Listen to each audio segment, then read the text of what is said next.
Hey there, Grumpy Old Fart here.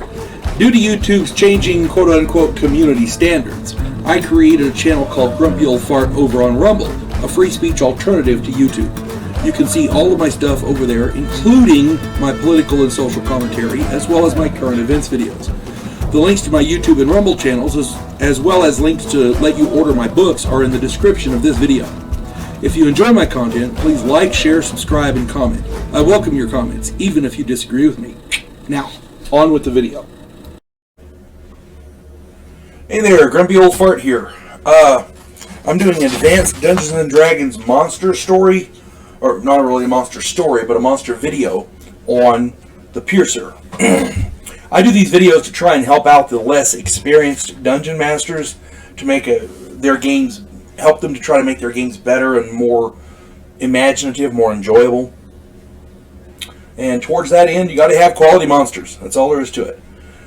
Dungeons & Dragons are great, but a little variety is nice. Variety is the spice of life. So here we go. The Piercer. Piercers are one of the more devious monsters that any dungeon master can put in their game, especially they have to be in an underground setting, a natural cave formation. It can't be where somebody carved a mine or somebody carved a fortress underground or something. It can't be in an inhabited place. It's got to be a natural underground cavern with stalactites. The Piercer is on page 78 of the Monster Manual. Be sure to read up on the critter very, very thoroughly before you use it in your game. Knowing about it will help you make the game better, the encounter better. The Piercer hides among stalactites in the roof of a cave. They are indistinguishable from them. When a living creature passes below it, the Piercer just lets go and drops on it. It has a 95% chance for surprise and can do considerable damage.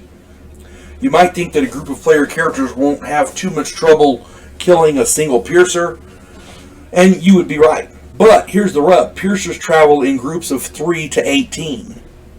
A group of 6 player characters can be outnumbered as much as 3 to 1. Regardless, Piercers are great to use against those overconfident or stupid players that insist on splitting the party. Excuse me a moment. I drank coffee. I got a tickle in my throat for some reason. Anyway, people, when a party decides, oh, half you go this way and half you go that way, that's where the Piercer really shines. 2 or 3 player characters become happy meals to these Piercers. The smaller the group, the better. The largest Piercers weigh in at 500 pounds. So dislodging one from a fellow player character will be exceedingly difficult at best.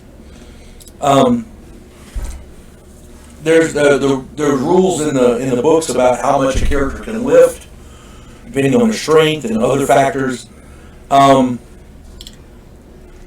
The issue that we have there is once a Piercer is inside somebody's body, they're trying to eat them at the same time. So, all in all, Piercers can give any size group some serious problems. But here's the kicker.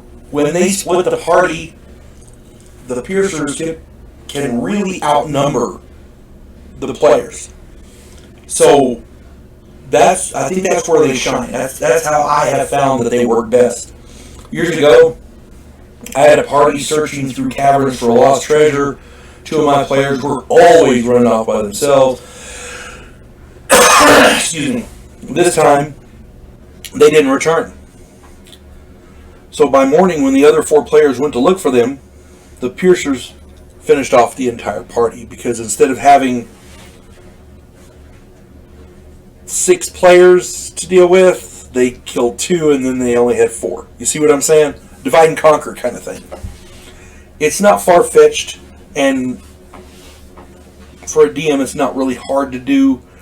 Piercers can be very, very effective. And again, the fact that these things look like stalactites and the roof is filled with stalactites, the roof of the cavern is filled with stalactites. Most player characters don't think to look up there. I know I don't.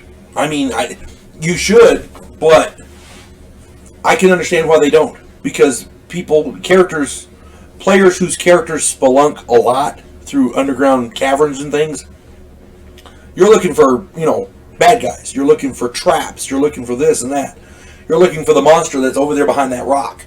You're not looking into the ceiling for something to drop on you. You see what I'm saying? It makes for an interesting campaign. An interesting encounter. Anyway, I hope this finds everybody well, and I hope these, and again, I'm not saying you have to do it this way. I'm saying I've played for a long time. In my games, I have my player characters are challenged, and they have a lot of fun fighting these critters, and this is what works in my game. If you find a better way, hey, use it. I'm not saying you have to do it my way. I'm just saying. Hope this finds everybody well. You folks have a good day. God bless one and all. We elect cookie-cutter politicians every single election cycle. Yes men who maintain the status quo and do just enough to make us believe the system still works. Imagine, if you will, a president who actually tries to fix things. If you like action, political intrigue, and a righteous crusade, check out my political thriller, The Righteous President.